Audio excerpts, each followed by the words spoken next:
किसी के घर में कोई मर जाए तो उसे आप कहते हैं अरे बड़ा दुख आ गया, बड़ा दुखी है वो। अब बताओ क्या ये दुख है? अरे मरना और जन्म लेना तो प्रकृति का हिस्सा है, जन्मा मरेगा। अब किसी के जन्मे को आपने सुख मान लिया और किसी के मरने को आपने दुख मान लिया, ये आपकी गलती है। प्रकृति तो जन्म देती है और मारती है, तो प्रकृति ऐसी चलती है, उसका दोष नहीं है। ये तो जन्म लेने वाला मरेगा। अब आप क्यों रो रहे हैं ये आप बताओ। आपने दुख क्यों मान लिया ये आप बताओ, क्यों? क्या वो नहीं मरता? मरता तो रो क्यों रहे हो फिर? सब रोते हैं महाराज जी, हम भी रोए। तो भेड़िया चाल हो तुम, तब आदमी कहां हो? भेड़ हो। भेड़ चाल ही तो नहीं चलना।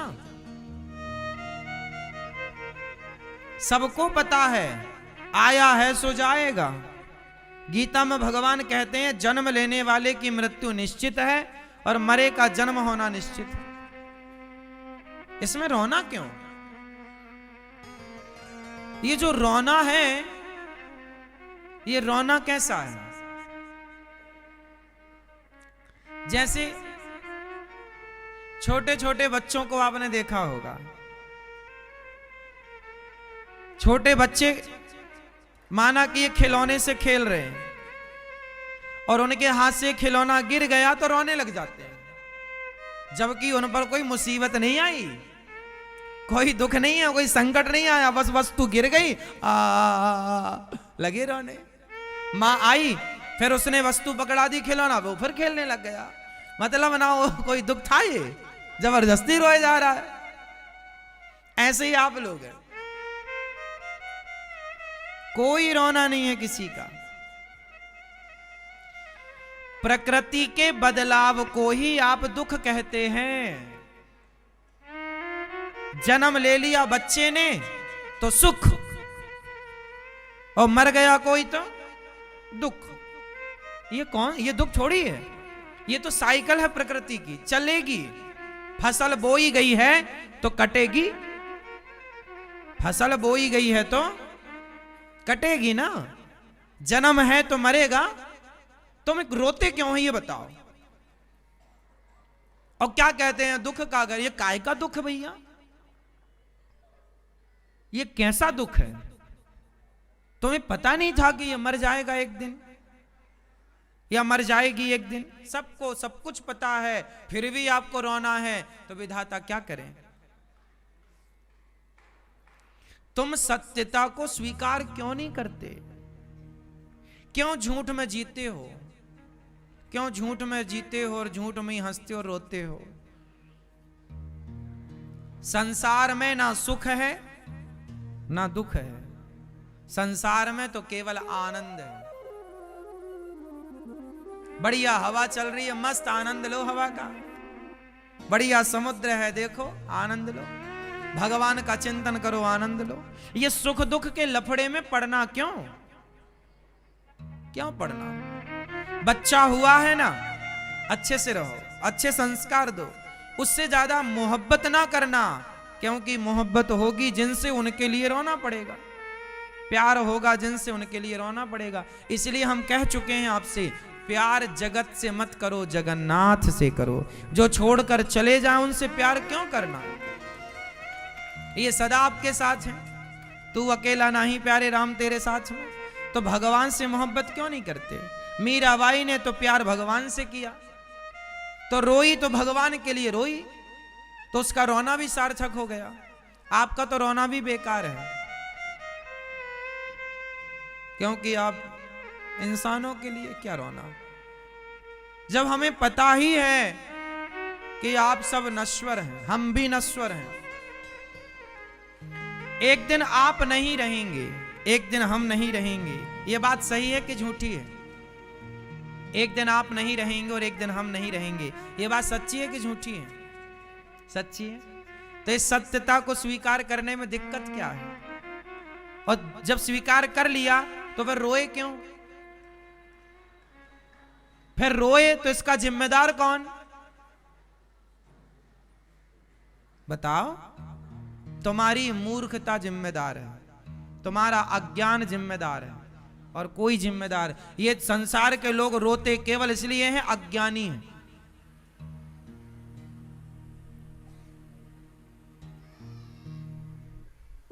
लोग रोते हैं, महाराज जी हमारा काम नहीं चल रहा है, अब रोने लगे। ये कोई रोना है? ये कोई रोना काम नहीं। अरे काम नहीं चल रहा है तो काम करो, बेहतर बनाओ उसे, मेहनत करो, रोना क्या है? समझदार व्यक्ति को कभी कहीं रोने की जरूरत नहीं है, और मूर्ख हर जगह रोता है।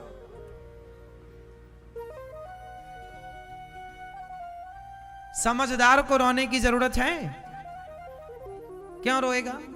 वो रोएगा तो केवल मीरा की तरह भगवान के लिए रोएगा, वो रोएगा तो भरत जी की तरह केवल भगवान के लिए रोएगा, बाकी रोने की क्या जरूरत है? संसार के पद पदार्थों के लिए क्या रोया जाए? अज्ञान है। पहले तो आप लोगों से प्यार करते हैं, ये मेरा बेटा, ये मेरी बेटी, ये मेरा पति, ये मेरी पत्नी, ये मेरा परिवार। पहले तो आप खूब प्यार करते हैं, खूब प्यार करते हैं, खूब आसक्ति बढ़ाते हैं, और फिर उन्हीं में से कोई जब आपको छोड़ के चला गया तो आप रोते हैं, चला गया चला गया चला गया। किसने कहा था तुमसे कितना प्यार करो? किसने कहा था कितनी आसक्ति बढ़ाओ? अब बढ़ाए हो तो रो। तुम अपनी अज्ञानता के कारण रो रहे हो। क्यों मेरी मां? आप सबको पता है ये बात कि आपके अपने भी एक दिन आपको छोड़ के जाएंगे। पहले आप या पहले वो, ये तो ईश्वर तय करेगा, लेकिन जाना तो पड़ेगा। तो इस सच्चाई को क्यों तुम स्वीकार नहीं कर लेते? आंखों में क्यों पट्टी बंधी है गांधारी की तरह? उतारो ये पट्टी, स्वीकार करो। संसार में रहना बुरा नहीं है, पति के संग रहो, पत्नी के साथ रहो, बच्चों के साथ रहो, लेकिन रहते हुए भी इनसे अटैच मत रहो। ये ज्ञान रहे कि ये अपने नहीं है। फिर अपना कौन? बोले मेरे तो गिरधर गोपाल, दूसरो ना कोई, ईश्वर मेरे, गोविंद मेरो है, गोपाल मेरो है। ये परिवार ना मेरा था ना मेरा है ना, ये तो व्यवस्था है।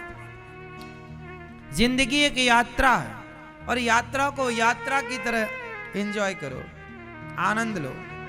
पत्नी यात्री है, पति यात्री है। जैसे आप बस में जाते हो, ट्रेन में जाते हो, तो सामने वाली सीट में बहुत सारे लोग यात्रीगण मिल जाते हैं, दोस्ती हो जाती है, हाय हेलो हो जाता है, लेकिन उनका स्टेशन आएगा तो वो उतर जाएंगे। आपका ये जो मिलना जुलना है यात्रा में, ये जरा देर का है। ये याद रखना कि आगे के स्टेशन में उन्हें उतरना भी है। ज्यादा प्यार ना करना, वरना उतरने का दर्द होगा। आप लोगों की पत्नी कौन है? यात्री है। मिली आपको 25 साल बाद तो मिली, और आपके 60, 65, 70 साल होते होते, 70, 75, 80 साल होते होते दो में से एक निपट जाएगा। तो ये यात्रा 25-30 साल की ही है। 40 साल और 50 साल और ले लो, फिर दो में से एक अपने स्टेशन में उतर जाएगा। कोई सदा थोड़ी, तुम ना सदा से रहे हो और ना सदा रहोगे। बताओ तुम्हारा मिलन कितने दिनों का है? ये तुम्हारा बेटा, तुम्हारी बेटी, ये भी तो यात्री हैं। इस यात्रा में सम्मिलित हो गए तुम्हारे संग।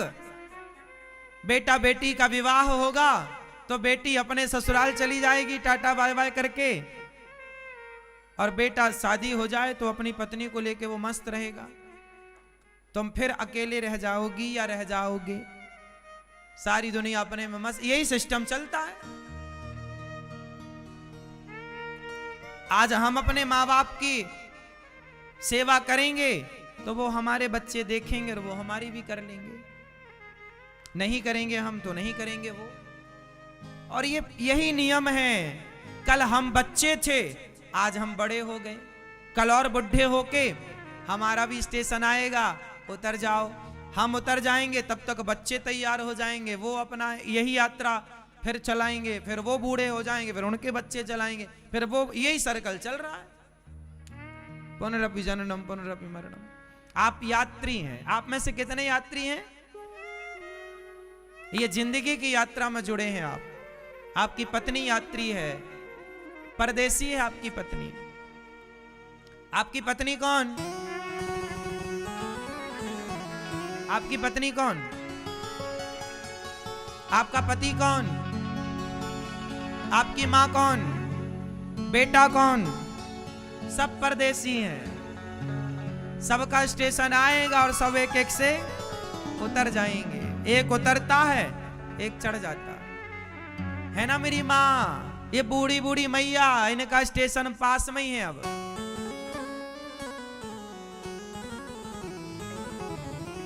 सास उतर गई, तब तक बहू के बेटा हो गया, बेटा चढ़ गया, सासू मां उतर गई। एक गया, एक आया, यही यात्रा है। ये जिंदगी यात्रा, इसलिए यात्रा की तरह रहो। आप परदेसी हैं, तुम तो ठहरे परदेसी, साथ क्या निभाओगे? और सुबह पहली गाड़ी से फुर्र आग में जल जाओगे।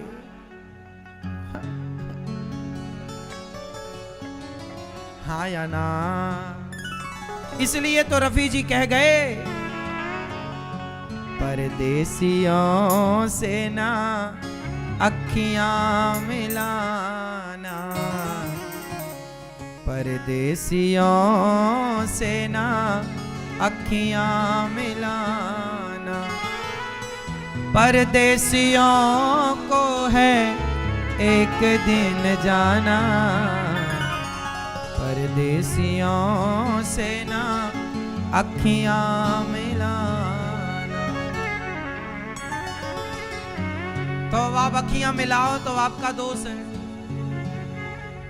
रहना साथ में बुरा नहीं है, आनंद लो, ज्यादा मोहब्बत नहीं। भगवान से नेह करो, प्यार करो। जब परदेसी हो तो जाओगे।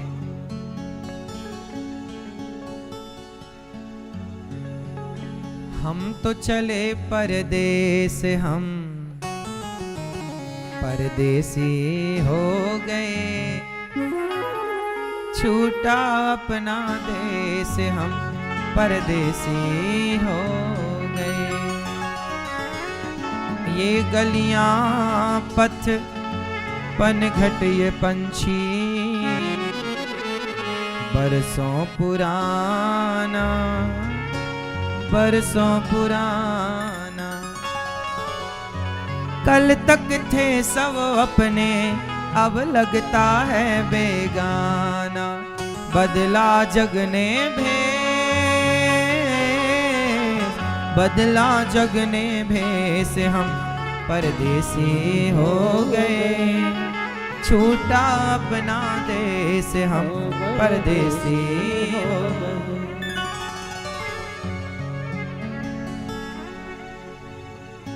यहाँ के नहीं हैं हम लोग, हम वहां के हैं। यहाँ तो मेहमानी करने आए। आप कहाँ की हो मैया? यहाँ की कि वहां की? कहाँ के हो आप लोग? यहाँ के? यहाँ तो मेहमानी में आए हो 25, 50, 100 साल के लिए। हम लोग यहाँ के नहीं हैं, हम लोग वहां के। तो वहां के हैं हम, और वहां वालों से रिश्ता है, यहाँ वालों से कोई ज्यादा रिश्ता नहीं हमारा। ये तो यात्री है। अब यात्रियों से कितना रिश्ता रखें बताओ? हाँ, एक दिन जाओगे तो ना मोबाइल पर फोन लगा पाओगे, ना चिट्ठी लिख पाओगे। चिट्ठी न कोई संदेश, जाने वो कौन सा देश जहां तुम चले गए। चिट्ठी न कोई संदेश, जाने वो कौन सा देश जहां तुम चले गए, जहां तुम चले गए।